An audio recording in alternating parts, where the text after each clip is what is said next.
বৃষ্টিবিঘ্নিত থ্রিলারে মুম্বাই ইন্ডিয়ান্সকে হারিয়ে IPL 2025-এর play অফের দোরগোড়ায় পৌঁছে গেল গুজরাট টাইটান্স। মুম্বাইয়ের ওয়াংখেড়েতে 20 ওভারে মুম্বাই তোলে 155 রান।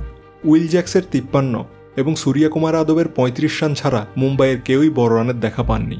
গুজরাটের পক্ষে দুর্দান্ত বোলিং করেন সাই কিশোর ও মোহাম্মদ সিরাজ।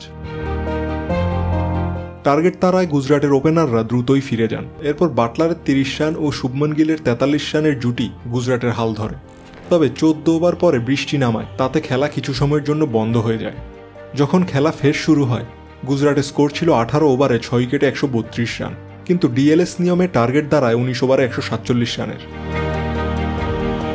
শেষ ওভারে প্রয়োজন ছিল 15 রান। দীপক চাহারের করা সেই ওভারে রাহুল তেওয়াতিয়া ও কোয়েটজি মিলে নাটকীয়ভাবে রান তাড়া করে। শেষ বলে দরকার 1 রান। হার্দিক পান্ডিয়া যদি সরাসরি স্টাম্পে থ্রো করতে পারতেন তাহলে ম্যাচ যেত সুপার ওভারে, কিন্তু সেই সুযোগ হাতছাড়া করাতেই গুজরাট টাইটান 4 উইকেটে জয় নিশ্চিত করেন। গুজরাট এখন 16 পয়েন্ট নিয়ে প্লে অফের দৌড়ে শক্ত অবস্থানে রয়েছে।